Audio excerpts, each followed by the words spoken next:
أعوذ بالله من الشيطان الرجيم. بسم الله الرحمن الرحيم. الحمد لله والصلاة والسلام على رسول الله وعلى آله وصحبه ومن والاه ولا حول ولا قوة إلا بالله. أما بعد. Kaum muslimin dan muslimat di mana saja Anda berada, akhawati wa ikhwani rahimakumullah. Assalamualaikum warahmatullahi wabarakatuh. Semoga Allah subhanahu wa ta'ala senantiasa menjaga dan melindungi kita semua dengan naungan kasih sayangnya. Kita terjaga dan terlindungi dari segala penyakit dan mara bahaya. Allahumma amin. Saudara-saudariku rahimakumullah, sebagai agama yang dipilih oleh Allah subhanahu wa ta'ala, dan agama tersebut diwahyukan kepada Nabi pilihan, dialah Nabi Muhammad sallallahu alaihi wasallam, maka Islam telah menjadi agama yang sempurna. Allah subhanahu wa ta'ala berfirman, "Al-yawma akmaltu lakum dinakum wa atmamtu alaikum ni'mati wa raditu lakumul Islam dinan." Hari ini aku sempurnakan untuk kalian agama kalian. Aku sempurnakan nikmatku kepada kalian dan aku ridhai Islam sebagai agama kalian. Kesempurnaan Islam adalah kesempurnaan yang absolut. Tidak ada sesuatu pun yang tertinggal dan terluput dalam tuntunan ajaran agama Islam. Tidak ada satu kebaikan pun kecuali diajarkan di dalam Islam, dituntunkan oleh Nabi Muhammad sallallahu alaihi wa ala alihi wasallam. Demikian pula, tidak ada satu keburukan pun kecuali telah diwaspadakan oleh Islam dan dilarang oleh Nabi Muhammad sallallahu alaihi wa ala alihi wasallam. Terkait dengan kondisi yang sedang kita alami saat ini, di berbagai belahan dunia saat ini, segenap perhatian tercurahkan, berbagai upaya dilakukan untuk menghadapi ujian yang barangkali belum dihadapi oleh generasi saat ini dengan ujian yang serupa. COVID-19 telah melanda lebih dari 200 negara. Jangan tanya berapa angka orang-orang yang terjangkit atau diperkirakan menjadi dalam pengawasan, dan jangan pula tanya tentang angka korban yang sampai pada angka kematian hari demi hari terus bertambah. Saudara-saudariku, teman-teman yang semoga senantiasa dimuliakan Allah subhanahu wa ta'ala, kondisi ini tidak terluput dari tuntunan Islam. Ujian yang sedang kita jalani semacam ini tidak tertinggal di dalam tuntunan Islam. Sekali lagi, Islam adalah agama yang sempurna. Dan salah satu di antara kesempurnaan tuntunan Islam adalah bahwa Islam tidak menutup mata, tidak menutup telinga terhadap kemajuan-kemajuan yang ada dan berkembang. Ada kemajuan transportasi, ada kemajuan media komunikasi, bahkan ada juga berbagai kemajuan teknologi. Tidak terkecuali teknologi kesehatan, teknologi kedokteran. Dan dengan kemajuan teknologi itulah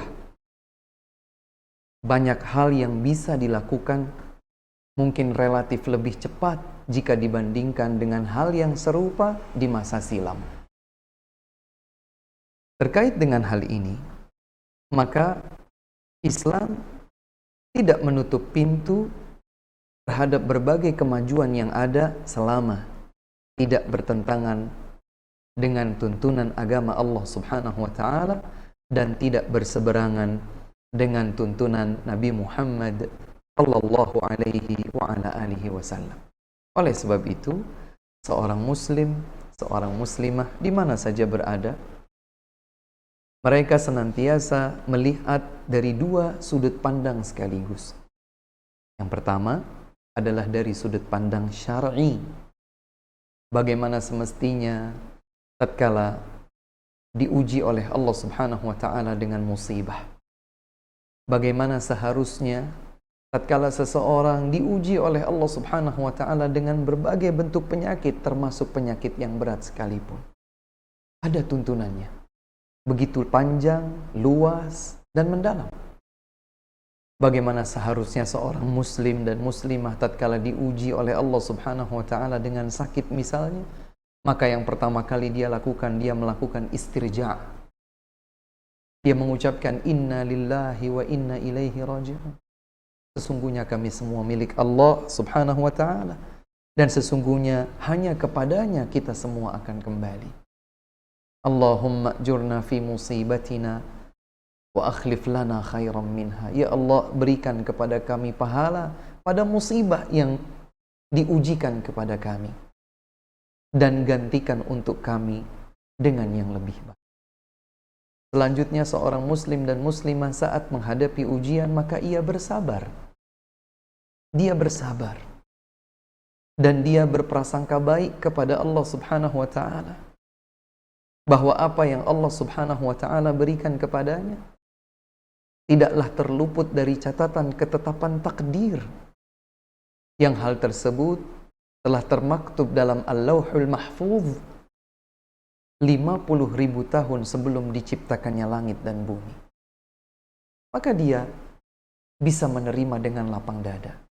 Dia bisa luas hati untuk menerima ini sebagai ujian dari ilahi Rabbi. Sehingga ia lebih cenderung beroptimis, menaruh harapan-harapan kepada Allah Subhanahu wa ta'ala. Oleh sebab itu, ketika Rasulullah sallallahu alaihi wasallam bersabda, la adwa, tidak ada penyakit yang menular. Dan artinya tidak ada penyakit yang menular dengan sendirinya tanpa kuasa Allah, tidak ada. Tanpa izin dan ketetapan Allah tidak ada penyakit menular.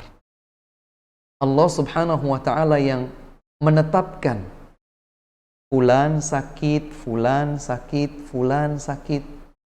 Terlebih dahulu fulan si A, kemudian fulan si B, kemudian fulan si C. Dan boleh jadi menyebarnya sebuah penyakit melalui perantara yang disebut penularan, la adwa. Namun kemudian Rasulullah sallallahu alaihi wasallam menyambung, wa yu'jibunil fa'lu, yang aku berbahagia dengannya, yang aku senang hati melakukannya adalah al-fa'lu, optimisme. Maka para sahabat bertanya, wa mal fa'lu ya Rasulullah, bagaimana optimis tersebut wahai Rasulullah sallallahu alaihi wasallam? Ketika kita menghadapi sebuah kondisi yang terbukti menyebar dari satu orang ke orang yang lain, yang ini terjangkit kemudian yang lain tertular misalnya, bagaimana mungkin ada optimisme? Rasulullah sallallahu alaihi wasallam menyatakan al-kalimatut thayyibah, ucapan yang baik.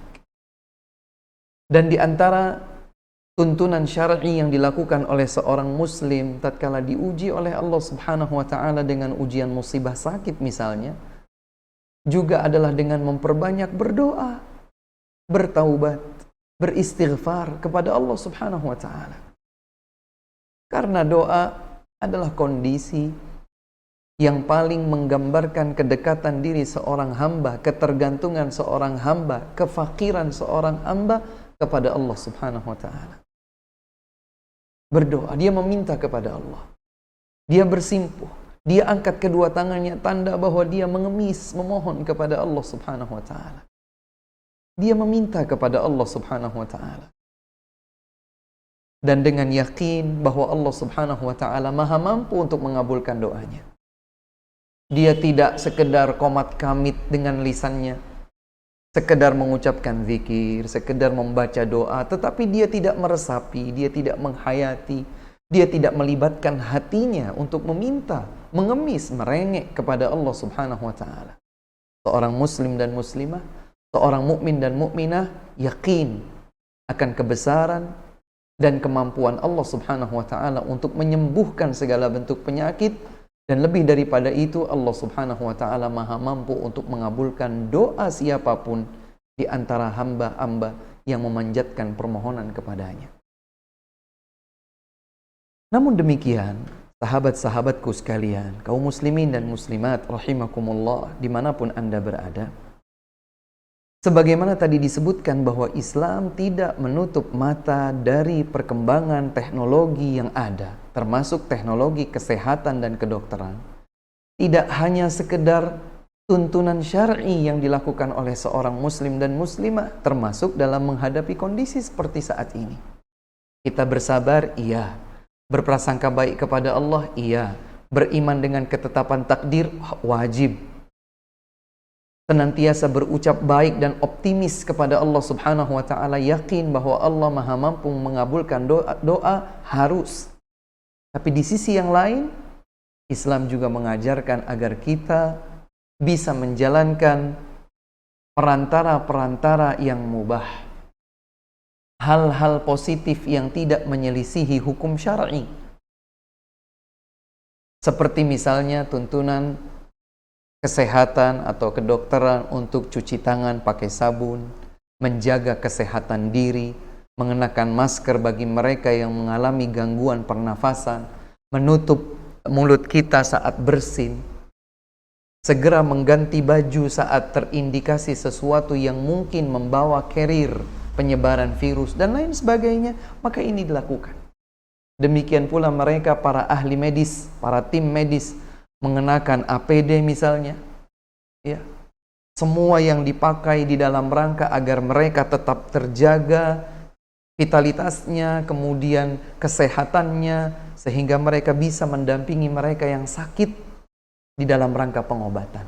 Ini semua selama tidak bertentangan dengan tuntunan Islam, maka Islam sangat terbuka untuk bisa menerimanya. Sahabat-sahabatku yang dimuliakan Allah Subhanahu wa taala, yang serupa dengan ini pernah terjadi di zaman Rasulullah sallallahu alaihi wasallam. Sesuatu yang mungkin bersifat duniawi, tidak ada dalilnya khusus, apakah dalam ayat ataukah dalam hadis, tidak ada dalilnya khusus. Dia bersifat duniawi, akan tetapi tidak bertentangan dengan tuntunan Islam. Maka Rasulullah sallallahu alaihi wasallam mengizinkan kaum muslimin untuk bisa menjalankannya. Diriwayatkan oleh Imam Muslim dan juga melalui jalur-jalur para perawi hadis lainnya, disebutkan bahwa ada beberapa kaum Ansar yang mereka tentu saja sudah terbiasa dengan bercocok tanam, berkebun kurma. Kita ketahui bahwa Madinah adalah salah satu kota yang sangat dikenal dengan perkebunan kurmanya. Kaum Ansar, mereka sudah terbiasa menjalankan aktivitas sehari-hari di perkebunan kurma, dan mereka mungkin jauh lebih mengetahui berbagai hal seluk-beluk tentang kurma dibandingkan kaum muhajirin yang mereka terbiasa berniaga. Ketika sebagian sahabat Ansar sedang melakukan takbir atau talqih, ya, mengawinkan kurma, maka Rasulullah sallallahu alaihi wasallam bertanya kepada sahabat yang lain, apa yang dilakukan oleh kaum Ansar itu? Maka sahabat yang ditanya dan mengetahui apa yang dilakukan, mereka memberitahukan bahwa para sahabat Ansar tadi sedang melakukan talqih atau takbir, mengawinkan kurma, wahai Rasulullah sallallahu alaihi wasallam. Maka Rasulullah sallallahu alaihi wasallam menyatakan, aku pikir hal tersebut tidak terlalu bermanfaat. Artinya, Allah Subhanahu wa taala dengan izinnya, dengan kuasanya, dengan ketetapannya, mungkin saja bisa menjadikan hasil kurma itu berlimpah meskipun tanpa upaya pengawinan tersebut. Maka para sahabat yang mendengar tuntunan Rasul sallallahu alaihi wasallam ini mengabarkan kepada kaum Ansar yang tadi sedang beraktivitas melakukan talqih atau takbir pengawinan kurma.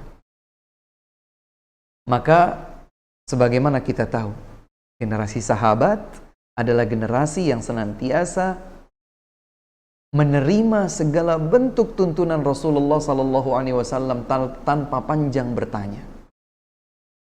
Mereka adalah generasi yang selalu mengedepankan sami'na wa ata'na.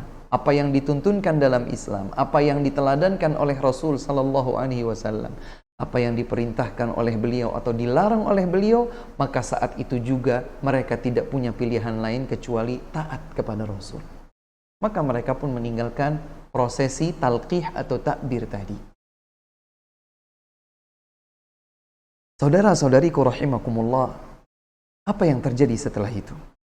Pada saat waktu panen tiba, ternyata hasil panennya tidak sebaik, tidak sebanyak yang biasanya mereka ketahui jika mereka melakukan talqih atau takbir.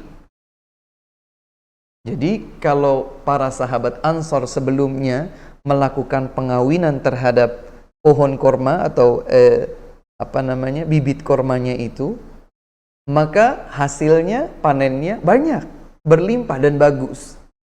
Tatkala mereka sedang melakukannya dan diketahui bahwa Nabi SAW seakan kurang berkenan dengan hal tersebut, mereka tinggalkan.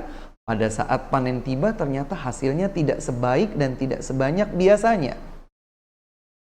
Maka sebagai seseorang yang tidak ingin berprasangka buruk terhadap tuntunan Rasul SAW, maka mereka bertanya kepada Rasulullah SAW. Setelah bertanya kepada Rasulullah SAW, maka Rasulullah SAW menyatakan, antum a'lamu bi umuri dunyakum. Kalianlah yang lebih berilmu, kalianlah yang lebih mengetahui tentang perkara keduniaan kalian. Subhanallah. Lihatlah bagaimana bijaksananya Rasulullah SAW. Lihatlah bagaimana kesantunan Rasul SAW. Bagaimana tawadhu' dan rendah hatinya Nabi Muhammad SAW. Beliau tidak angkuh, beliau tidak congkak, beliau tidak tutup mata akan hal ini. Beliau menyatakan kalau memang yang kalian ketahui, yang kalian telah buktikan itu ternyata lebih baik dan itu perkara duniawi, kalian lebih mengetahui. Di dalam riwayat yang lain Nabi bersabda, "Idza kana syai'un min amri dunyakum fa antum a'lamu bihi." Apabila sesuatu berkaitan dengan urusan keduniaan kalian, kalian lebih mengetahui. Fa in kana min amri dinikum fa ilayya. Tapi kalau urusannya berhubungan dengan agama, diyakini sebagai bagian dari agama, maka sumbernya, muaranya adalah kembali kepadaku. Allahu akbar. Oleh sebab itu, kaum muslimin dan muslimat rahimakumullah, tidak ada kebenaran kecuali yang terbukti datang dari Allah Subhanahu wa taala dan diajarkan oleh Rasulullah sallallahu alaihi wasallam. Allah berfirman, "Haqqu min rabbik fala takunanna minal mumtarin." Hak, kebenaran itu datang dari Allah Subhanahu wa taala, maka jangan sekali-kali engkau meragukannya. Oleh sebab itu, teknologi, kedokteran, pengobatan, dan teknologi-teknologi yang lain dengan catatan tidak menyelisihi tuntunan Allah Subhanahu wa taala, tidak berseberangan dengan tuntunan Nabi Muhammad sallallahu alaihi wasallam dalam agama Islam, maka yang seperti itu bisa dilakukan. Silahkan kita semua menjaga dua sisi yang tadi disebutkan saat menghadapi kondisi wabah seperti sekarang ini. Dan kita sama sekali tidak memiliki sebuah kepastian bahwa kita pasti tidak tertular, atau kita tidak membawa carrier potensi penularan, atau kalau seandainya saya tertular maka saya pasti sembuh. Tidak ada yang memiliki kepastian tersebut. Dua hal ini lakukanlah sebagai preventif dan penjagaan apa yang diarahkan oleh pemerintah karena mereka memiliki beberapa perangkat yang tentu lebih lengkap dan mereka bisa menghadirkan ahli yang lebih berilmu dibandingkan kita, maka apa yang diarahkan oleh pemerintah ikutilah selama tidak ada unsur kemaksiatan kepada Allah Subhanahu wa taala. Demikian pula dengan arahan tim medis, para ahli kedokteran, para ahli pengobatan yang telah terbukti mereka memiliki keilmuan tentang kedokteran tersebut, maka ikutilah arahan dan saran mereka. Demikian pula mereka yang qadarullah, dengan ketetapan takdir Allah telah menjadi pasien karena positif mengidap penyakit tertentu, tidak terkecuali penyakit berupa virus yang sekarang sedang menyebar ini, maka ikutilah tuntunan medis sebagai bentuk upaya pengobatan sehingga akhirnya Allah Subhanahu wa taala memberikan kesembuhan kepada kita. Namun jangan lupa untuk kita juga menguatkan keimanan di dalam diri kita, tawakal dan ketergantungan kita kepada Allah Subhanahu wa taala. Terus semakin yakin memperpanjang doa kita, permohonan kita kepada Allah Subhanahu wa taala. Semoga Allah Subhanahu wa taala senantiasa menjaga dan melindungi kita semua. Semoga Allah Subhanahu wa taala menyembuhkan siapapun yang sakit di antara kita, orang-orang yang kita cintai atau saudara-saudara kita, kaum muslimin dan muslimat di mana saja berada. Semoga Allah Subhanahu wa taala menjadikan kita sebagai kaum yang beriman dapat memetik pelajaran indah, hikmah yang besar di dalam kehidupan ini agar kita semakin mendekat kepada Allah, baik dengan syukur ataupun dengan sabar. Semoga Allah Subhanahu wa taala segera mengangkat ujian wabah yang saat ini melanda begitu banyak bagian di kehidupan manusia di dunia ini. Semoga jika pada akhirnya Allah Subhanahu wa taala menutup hayat kita dalam waktu dekat ini misalnya, atau suatu waktu nanti, semoga kita ditutup hayat oleh Allah Subhanahu wa taala, mengakhiri perjalanan ujian kehidupan dunia dalam keadaan husnul khatimah. Dipersilahkan oleh Allah Subhanahu wa taala untuk masuk ke dalam surga tertingginya Al-Firdaus bersama Rasulullah sallallahu alaihi wasallam. Allahumma amin. Ini nasihat singkat kami kepada saudara-saudariku di mana saja berada, akhi, ukhti, teman-teman, sahabat-sahabat hijrah yang semoga senantiasa dimuliakan Allah Subhanahu wa taala. Keberadaan kita di rumah semoga bisa menjadikan kita sebagai hamba-hamba yang semakin berkualitas ibadah kepada Allah Subhanahu wa taala. Di tengah kondisi yang kita hadapi, waktu terus bergulir. Sudah semakin banyak informasi dan semakin banyak pula yang angkat bicara tentang penyakit yang satu ini. Seiring dengan perjalanan waktu tersebut, kita pun bertanya-tanya, kapan pandemik ini berakhir? Jawabannya, wallahu a'lam.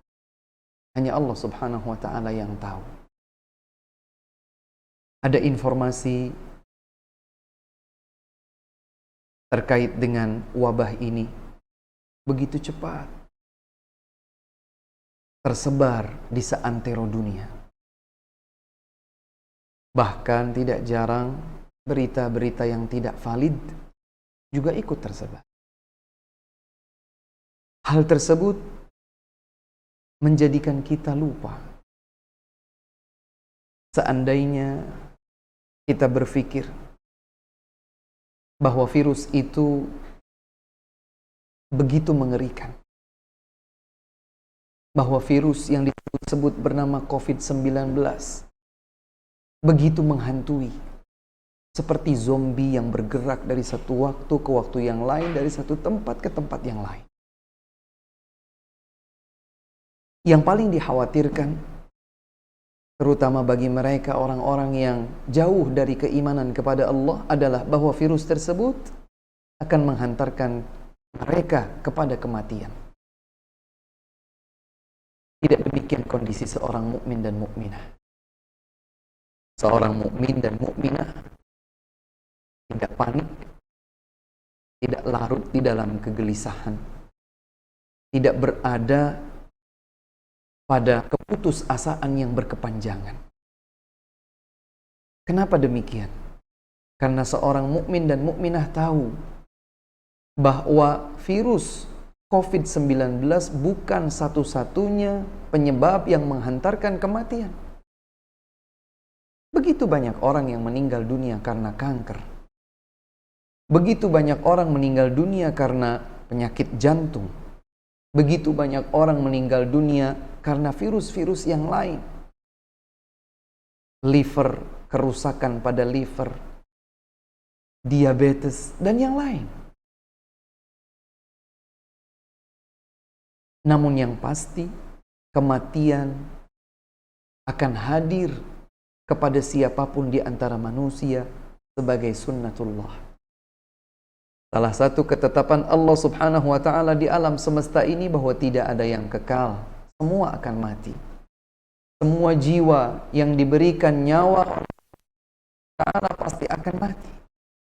Itulah firman Allah Subhanahu wa ta'ala, kullu nafsin dha'iqatul maut wa innama tuwaffawna ujurakum yawmal qiyamah faman zuhziha 'anil nar wa udkhilal jannah faqad faz wa mal hayatud dunya illa mata'ul ghurur. Setiap jiwa akan merasakan kematian, dan sesungguhnya pahala kalian akan diberikan penuh, tidak dikurangi sedikit pun nanti di hari kiamat. Maka barang siapa yang dijauhkan dari api neraka dan dimasukkan ke dalam surga, mereka itulah yang menang. Dan tidaklah kehidupan dunia kecuali perhiasan yang menipu. Subhanallah. Seorang mukmin dan mukminah tidak mencemaskan penyebaran virus COVID-19 yang mematikan tersebut seakan berbeda dari sebab-sebab kematian yang lain. Karena mereka fokus pada satu inti, yaitu kematian. Ajal pasti akan tiba. Ajal pasti akan menjemput siapapun di antara kita, baik dengan virus COVID-19 ataupun yang lain. Bahkan semua kita sudah tahu, begitu banyak orang yang tidak terjangkit sebuah penyakit apapun meninggal begitu saja. Orang yang betul-betul segar bugar, tidak terlihat sedikit pun tanda. Berselang beberapa jam saja dia meninggal dunia. Subhanallah. Itu artinya kalau kita mengkhawatirkan, mencemaskan COVID-19 semata-mata karena itu adalah virus yang mengantarkan pada kematian, maka rasanya ini harus dikoreksi. Karena ternyata penyebab kematian begitu banyak. Namun yang pasti Allah Subhanahu wa ta'ala akan menjemput setiap manusia dengan ajalnya. Ma'asyiral muslimin wal muslimat, akhi ukhti, dariku yang kami cintai karena Allah Subhanahu wa ta'ala, di mana saja berada. Tentang kematian menarik perhatian kita kan sebuah hadis yang cukup panjang diriwayatkan oleh Imam Muslim dari sahabat mulia Abdullah bin Amr bin Al-As radhiyallahu taala anhum. Di hampir penghujung, Nabi tercinta kita, Nabi Muhammad sallallahu alaihi wasallam, beliau bersabda, "Man ahabba an yuzahzaha 'anil nar yudkhalal jannah falta."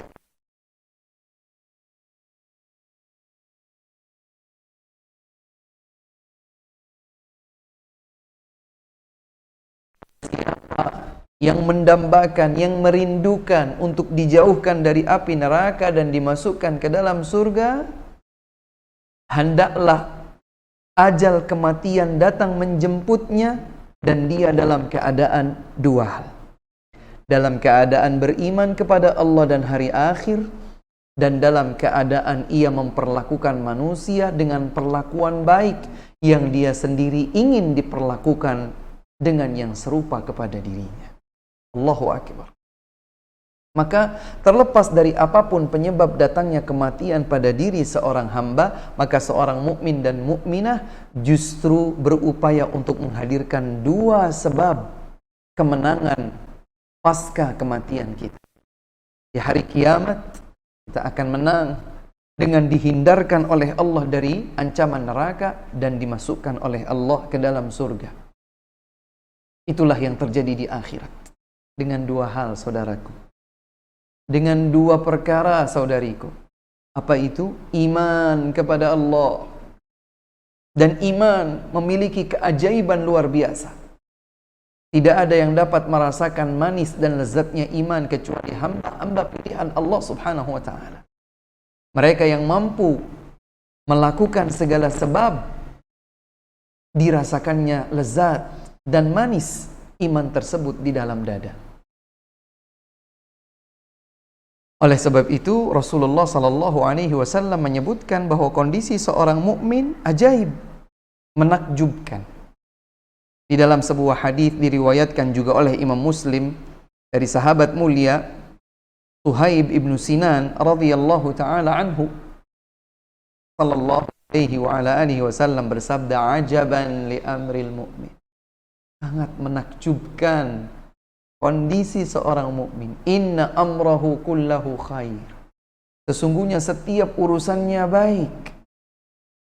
Wa laysa dzalika li ahadin illa lil mu'min. Kondisi baik seperti itu tidak dimiliki kecuali oleh seorang mukmin.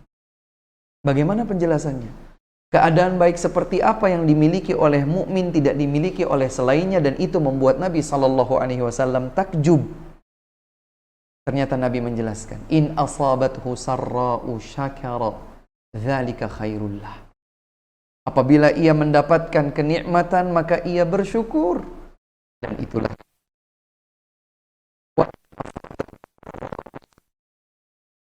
khairullah. Ditimpa kesulitan, musibah, ujian, dan itu pula yang terbaik bagi Allahu Akbar. Bersyukur saat mendapatkan nikmat dan bersabar saat menjalankan ujian. Ternyata hal ini hanya dimiliki oleh seseorang yang beriman. Maka Nabi bersabda, ajaban li amril mu'min. Ajaib dan sangat menakjubkan keadaan seorang mukmin. Oleh sebab itu, kaum muslimin dan muslimat rahimakumullah, iman adalah yang akan menenteramkan jiwa seorang hamba. Imannya kepada Allah Subhanahu wa ta'ala. Maka kepada saudara-saudariku, kawan-kawanku yang ternyata diuji oleh Allah Subhanahu wa ta'ala dengan penyakit apapun itu, tidak terkecuali penyakit yang saat ini sedang merebak, tersebarnya virus COVID-19 atau yang orang, atau penyakit-penyakit lain yang ternyata lebih ganas, lebih mengerikan, lebih berat. Kepada siapa saja yang sedang diuji oleh Allah Subhanahu wa ta'ala dengan berbagai bentuk ujian, baik sakit atau yang lain, sakit karena terjangkit virus COVID-19 atau virus yang lain, jadilah seorang hamba yang menakjubkan Rasulullah sallallahu alaihi wasallam karena kita punya iman. Dan dengan iman itulah lahir kesabaran saat kita menjalankan ujian. Dari iman itu pula terlahir syukur saat kita mendapatkan kenikmatan. Bersabar saat menjalankan ujian dari Allah Subhanahu wa ta'ala, seberat apapun itu. Karena tidak ada sesuatu pun yang menimpa diri kita, musibah apapun yang mengenai diri kita, tidaklah mungkin kecuali sesuai dengan ketetapan Allah Subhanahu wa ta'ala. Qul la yusibana illa ma kataballahu lana huwa maulana wa 'alallahi falyatawakkalul mu'minun. Katakanlah, tidak akan ada yang menimpa kita kecuali apa yang telah ditetapkan oleh Allah atas diri kita. Dialah Allah penolong kita, maka hendaklah hanya kepada Allah kaum mukminin bertawakal. Allahu Akbar. Kaum yang beriman tidak larut dalam kesedihan, tidak berkepanjangan dalam keputusasaan. Mereka tersadarkan, dan kesadaran ini adalah buah manis dari iman. Mereka sadar untuk sabar, mereka sadar untuk syukur. Karena juga boleh jadi kondisi sakit itulah yang menjadikan seorang hamba jadi teringat kepada Allah. Maka dia bersyukur, alhamdulillah, dengan kondisi ini aku jadi dekat kepada Allah, aku jadi ingat kepada Allah, aku jadi berkesempatan untuk bertaubat kepada Allah atas dosa-dosa yang selama ini aku lakukan. Pasti ada hikmah di balik setiap keputusan Allah pada hamba-hambanya. Oleh sebab itu, kejernihan hati terhadap Allah Subhanahu wa ta'ala sangat dibutuhkan di dalam iman. Apalagi menghadapi kondisi tersebarnya penyakit atau wabah. Allah Subhanahu wa ta'ala juga min qablika fa akhadnahum bil ba'sa'i wad dharra la'allahum yatadarra'un. Boleh dicatat, ayat ini ada pada surat Al-An'am ayat 42. Allah Subhanahu wa ta'ala berfirman, dan sungguh telah kami kirimkan kepada umat-umat sebelum engkau, wahai Muhammad. Kami kirimkan kepada mereka, dan kami siksa mereka bil ba'sa, dengan kondisi yang sulit, wad dharra, dengan.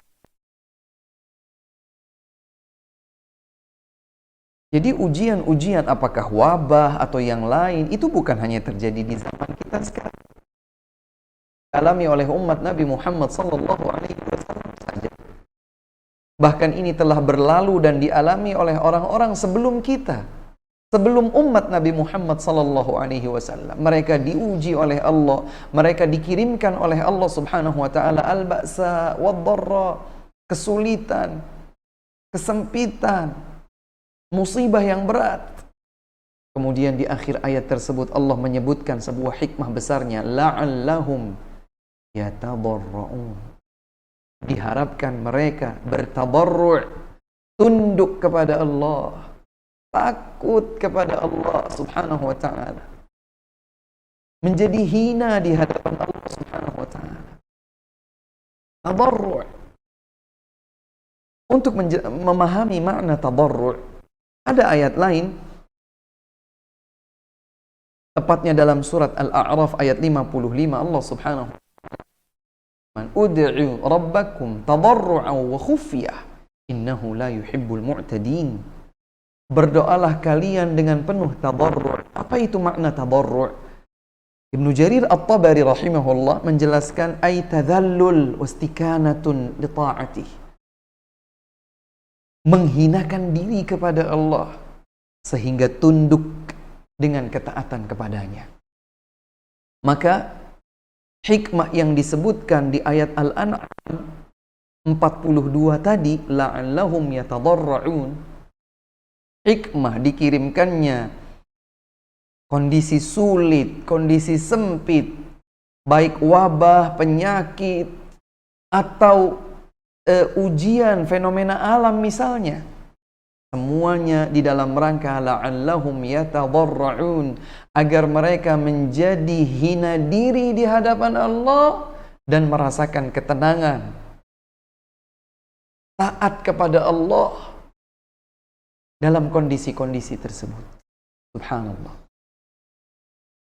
Saudara-saudariku rahimakumullah, ini tidak mungkin dialami kecuali oleh seseorang yang di dalam hatinya ada iman. Mereka terpanggil untuk kembali kepada Allah Subhanahu wa ta'ala. Mereka kembali kepada Allah, mereka berpulang kepada Allah, mereka bergantung kepada Allah Subhanahu wa ta'ala. Kejernihan hati seorang hamba kepada Allah.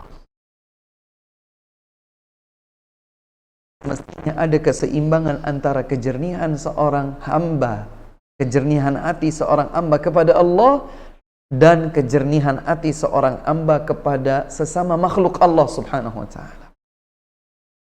Termasuk dalam keadaan seperti ini, karena tadi Nabi bersabda, apa yang mendapatkan dijauhkan dari neraka, dimasukkan ke dalam, hendaklah ajal kematian datang menjemputnya dalam keadaan dia beriman kepada Allah dan hari akhir, dan dalam keadaan dia memperlakukan manusia dengan akhlak mulia, yang dia sendiri senang jika diperlakukan dengan akhlak mulia seperti itu kepada dirinya.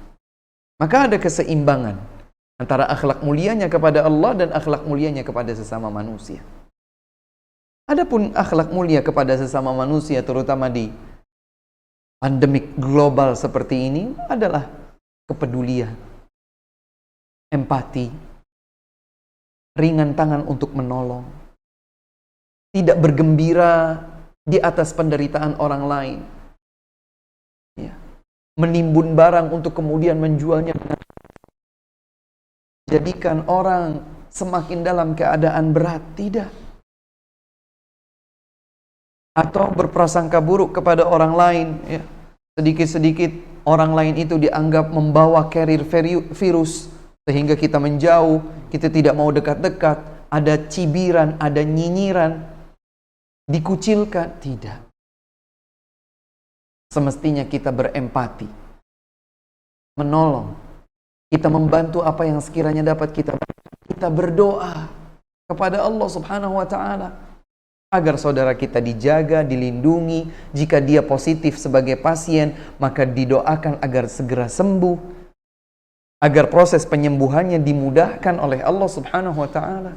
Inilah hak diri kita sebagai manusia terhadap sesama makhluk Allah subhanahu wa ta'ala. Dan itulah pula yang menunjukkan bahwa diri kita ini beriman kepada Allah subhanahu wa ta'ala. Kita mau surga, kita takut sentuhan api neraka. Jangan sampai api neraka itu menjilat-jilat, membakar tubuh kita. Caranya adalah dengan mengokohkan keimanan kepada Allah, memperbaiki hubungan antara diri kita dengan Allah subhanahu wa ta'ala, dan perbaiki hubungan diri kita dengan sesama manusia. Berakhlak mulia kepada mereka, berempati kepada mereka, menolong mereka, membantu mereka, meringankan beban mereka, berdoa kebaikan untuk mereka. Tidak terkecuali mereka, para tim medis, pagi, siang, sore, malam, tenaga mereka, pikiran mereka, waktu mereka, segenap pengorbanan mereka untuk mendampingi para pasien yang sakit. Tidak bisa bayangkan bahwa para tim medis itu juga memiliki keluarga, istri, anak, orang tua, saudara-saudara. Maka kita yang tidak sedang berposisi seperti halnya kesibukan mereka para tim medis, hendaklah kita memperhatikan keluarga para tim medis. Apa yang bisa kita bantu, kita bantu. Mudahkan urusan mereka. Kalau tidak ada yang bisa kita lakukan selain berdiam di rumah, maka berdoa kepada Allah subhanahu wa ta'ala. Jika ada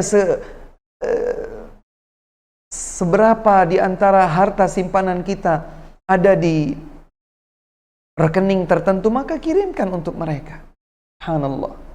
Jika itu yang bisa kita lakukan, maka semoga Allah subhanahu wa ta'ala memudahkan kita melakukannya dan mencatatnya sebagai penimbang atau pemberat timbangan amal salih kita di sisinya. Jangan biasakan kita mengumbar lisan atau perwakilan lisan dengan tangan-tangan kita yang justru semakin akan memperkeruh suasana. Berprasangka baiklah kepada Allah subhanahu wa ta'ala. Dalam kondisi-kondisi semacam ini, lakukan hal-hal yang positif. Belum tentu kita juga selamat. Boleh jadi sekarang atau esok hari atau lusa nanti, kitalah yang akan ditutup usia oleh Allah subhanahu wa ta'ala, baik dengan virus COVID-19 atau mungkin kita meninggal dunia tiba-tiba. Hanya kepada Allah kita kembali, hanya kepada Allah kita memohon, hanya dari Allah subhanahu wa ta'ala kita meminta perlindungan. Semoga Allah subhanahu wa ta'ala menjaga dan melindungi kita, menyembuhkan kita dari penyakit, menganugerahkan kepada kita syukur dan sabar. Syukur saat mendapatkan nikmat dan sabar saat diuji dengan musibah. Semoga Allah subhanahu wa ta'ala menyatukan kita semua, hati kaum muslimin dan muslimat, untuk kembali kepada Allah, cinta kepadanya, cinta menjalankan tuntunan ibadah yang telah diajarkan oleh Rasulnya Muhammad sallallahu alaihi wasallam, cinta untuk menelusuri jalan ilmu yang dengannya kita jadi tahu inilah kebenaran, itulah keburukan, kebatilan, inilah yang dicintai oleh Allah, inilah yang dimurkai oleh Allah, ini yang sesuai dengan tuntunan Rasul, ini yang tidak sesuai dengan tuntunan Rasul, ini yang akan mengantarkan kita ke surga, ini yang akan melemparkan kita ke neraka. Dengan ilmu itulah kita bisa mendekatkan diri kepada Allah subhanahu wa ta'ala dengan cara yang benar. Semoga Allah subhanahu wa ta'ala menyatukan hati kita di atas kecintaan kepadanya. Semoga Allah subhanahu wa ta'ala menutup hayat kita dengan husnul khatimah dan memasukkan kita ke surga yang tertinggi al-firdaus. Allahumma inna nas'aluka minal khairi kullih ajilihi wa ajilihi ma'alimna minhu wa na'udzu bika minasy syarri kullihi ajilihi wa ajilihi ma 'alimna minhu wa ma lam na'lam. Allahumma inna na'udzu bika min jahdil bala wa darakis syaqqa su'il qada wa syamatatil a'da. Allahumma inna na'udzu bika min munkaratil akhlaqi wal a'mali wal ahwa'i wal adwa. Allahumma inna na'udzu bika minal barasi wal jununi wal judham wa min sayyi'il asqam. Rabbana atina fid dunya hasanah wa fil akhirati hasanah qina adzabannar. Wa sallallahu wa sallam wa baraka ala nabiyyina Muhammadin wa ala alihi wa sahbihi wa sallam. Wa akhiru da'wana alhamdulillahi rabbil alamin. Assalamualaikum warahmatullahi wabarakatuh.